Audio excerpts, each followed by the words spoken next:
Federalist 85. Concluding Remarks. From McLEAN'S edition, New York. Author, Alexander Hamilton. To the people of the state of New York. According to the formal division of the subject of these papers, announced in my first number, there would appear still to remain for discussion 2 points. The analogy of the proposed government to your own state constitution, and the additional security which its adoption will afford Republican government to liberty and to property. But these heads have been so fully anticipated and exhausted in the progress of the work that it would now scarcely be possible to do anything more than repeat, in a more dilated form, what has been heretofore said, which the advanced stage of the question, and the time already spent upon it, conspired to forbid. It is remarkable that the resemblance of the plan of the convention to the act which organizes the government of this state holds, not less with regard to many of the supposed defects than to the real excellences of the former. Among the pretended defects are the re-eligibility of the executive, the want of a council, the omission of a formal Bill of Rights, the omission of a provision respecting the liberty of the press. These and several others which have been noted in the course of our inquiries are as much chargeable on the existing constitution of this state as on the one proposed for the Union. And a man must have slender pretensions to consistency who can rail at the latter for imperfections which he finds no difficulty in excusing in the former.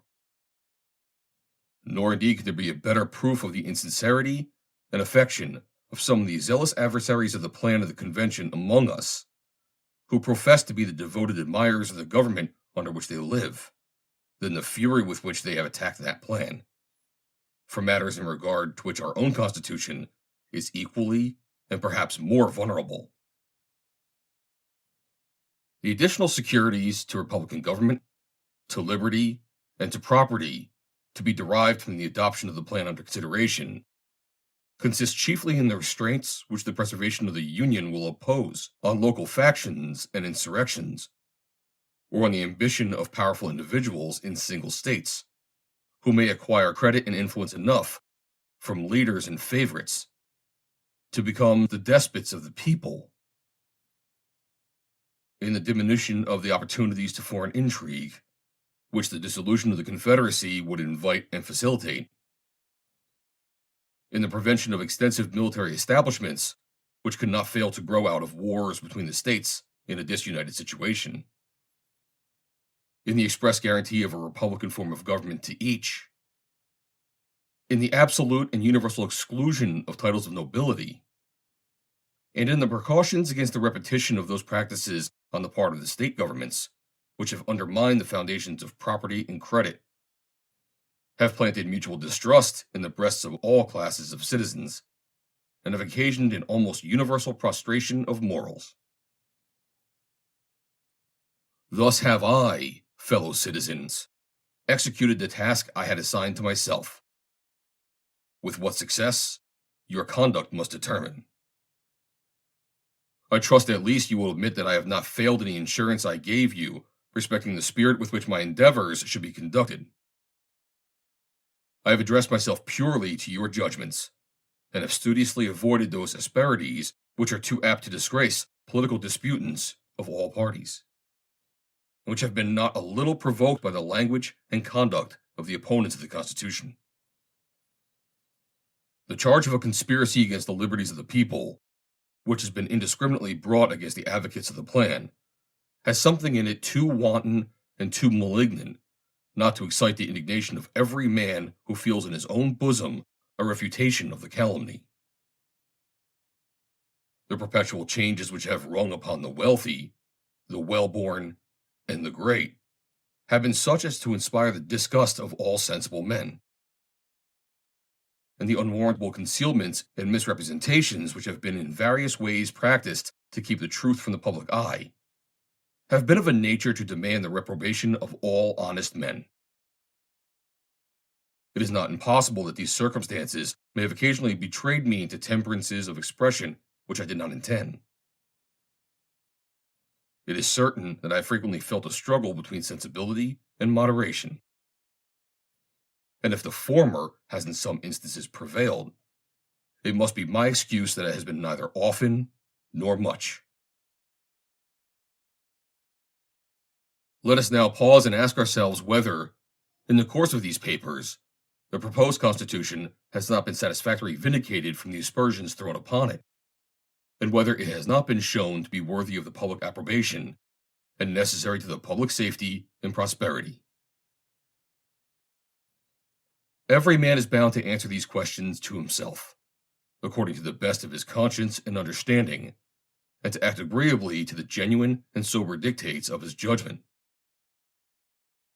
This is a duty from which nothing can give him a dispensation. This is one that he is called upon, nay, constrained by all the obligations that form the bands of society, to discharge sincerely and honestly. No partial motive, no particular interest, no pride of opinion, no temporary passion or prejudice will justify to himself, to his country, or to his posterity an improper election of the part he is to act. Let him beware of an obstinate adherency to party. Let him reflect that the object upon which he is to decide is not a particular interest of the community, but the very existence of the nation. And let him remember that a majority of America has already given its sanction to the plan which he is to approve or reject. I shall not dissemble what I feel in entire confidence in the arguments which recommend the proposed system to your adoption, and that I am unable to discern any real force in those by which it has been opposed. I am persuaded that it is the best which our political situation, habits, and opinions will admit, and superior to any the revolution has produced. Concessions on the part of the friends of the plan, that it has not a claim to absolute perfection, have afforded matter of no small triumph to its enemies. Why, say they, should we adopt an imperfect thing? Why not amend it and make it perfect before it is irrevocably established? This may be plausible enough, but it is only plausible, in the first place, I remark, that the extent of these concessions has been greatly exaggerated. They have been stated as amounting to an admission that the plan is radically defective, and that without material alterations, the rights and interests of the community cannot be safely confided to it. This, as far as I have understood the meaning of those who make the concessions, is an entire perversion of their sense. No advocate of the measure can be found who will not declare as his sentiment that this system, though it may not be perfect in every part, is, upon the whole, a good one, is the best that the present views and circumstances of the country will permit, and it is such a one as promises every species of security which a reasonable people can desire. I answer in the next place that I should esteem it the extreme of imprudence to prolong the precarious state of our national affairs, and to expose the Union to a jeopardy of successive experiments in the chimerical pursuit of a perfect plan. I never expect to see a perfect work from imperfect man. The result of the deliberations of all collective bodies must necessarily be a compound, as well of the errors and prejudices of all the good sense and wisdom of the individuals of whom they are composed. The compacts which are to embrace 13 distinct states in a common bond of amity and union must as necessarily be a compromise of as many dissimilar interests and inclinations. How can perfection spring from such materials? The reasons assigned in an excellent little pamphlet lately published in this city are unanswerable to show the utter improbability of assembling a new convention, under circumstances in any degree so favorable to a happy issue, as those in which the late convention met, deliberated, and concluded. I will not repeat the arguments they are used, as I presume the production itself has had an extensive circulation. It is certainly well worth the perusal of every friend to his country. There is, however, one point of light in which the subject of amendments still remains to be considered, in which it has not yet been exhibited to public view. I cannot resolve to conclude without first taking a survey of it in this aspect.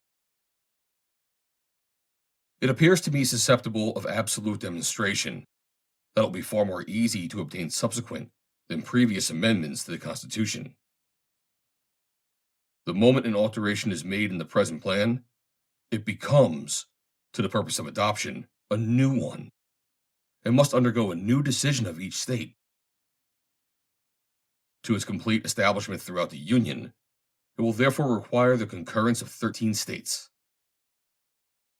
If, on the contrary, the Constitution proposed should once be ratified by all the states as it stands, alterations in it may at any time be effected by 9 states. Here, then, the chances are as 13 to 9 in favor of subsequent amendment, rather than of the original adoption of an entire system. This is not all. Every constitution for the United States must inevitably consist of a great variety of particulars, in which 13 independent states are to be accommodated in their interests or opinions of interest.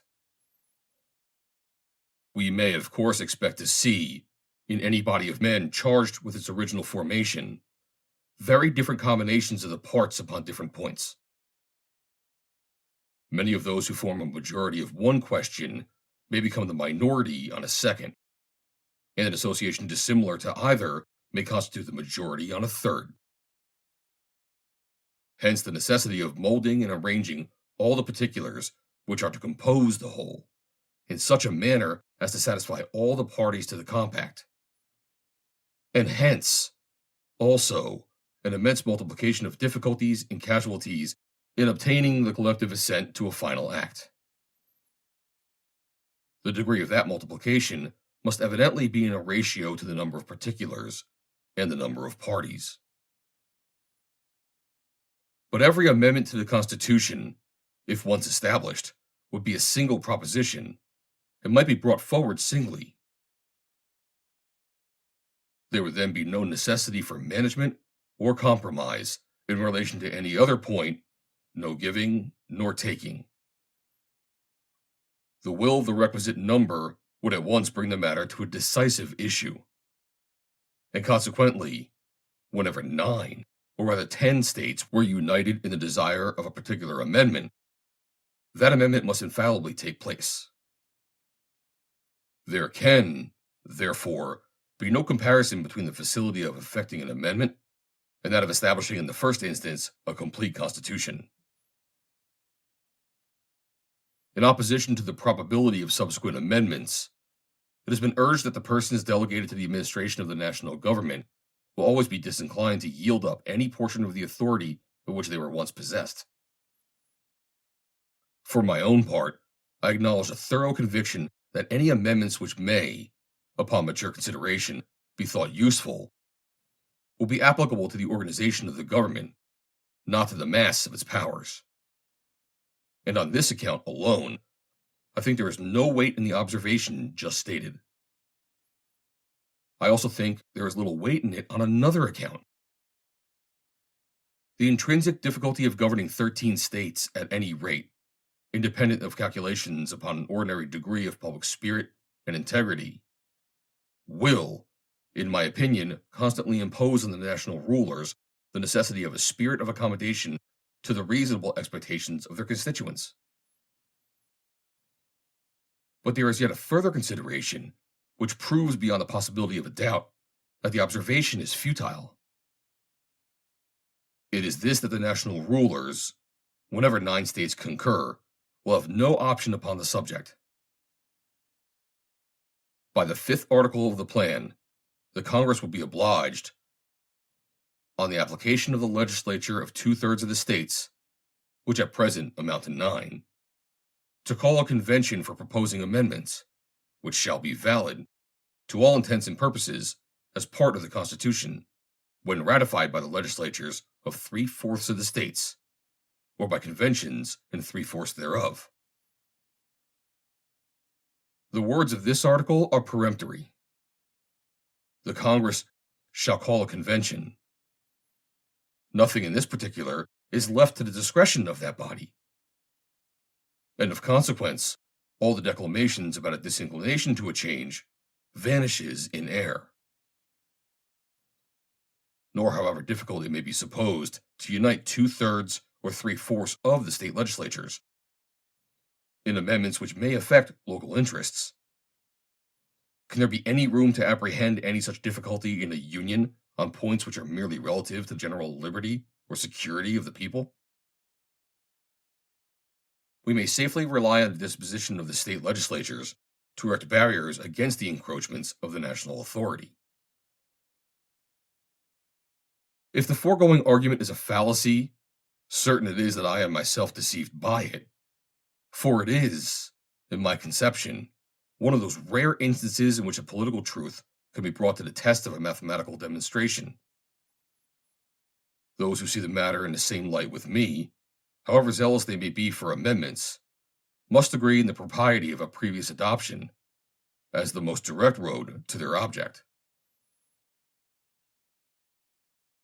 The zeal for attempts to amend, prior to the establishment of the Constitution, must abate in every man who is ready to accede to the truth of the following observations of a writer equally solid and ingenious. To balance a large state or society, you says he, whether monarchical or republican, on general laws, is a work of so great difficulty that no human genius, however comprehensive, is able, by the mere dint of reason and reflection, to effect it. The judgments of many must unite in the work. Experience must guide their labor.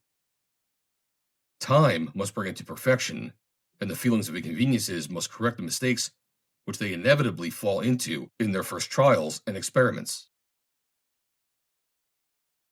These judicious reflections contain a lesson of moderation to all the sincere lovers of the Union, and ought to put them upon their guard against hazarding anarchy, civil war, a perpetual alienation of the states from each other, and perhaps the military despotism of a victorious demagoguery, in the pursuit of what they are not likely to obtain, but from time and experience. It may be in me a defect of political fortitude, but I acknowledge that I cannot entertain an equal tranquility with those who affect to treat the dangers of a longer continuance in our present situation as imaginary.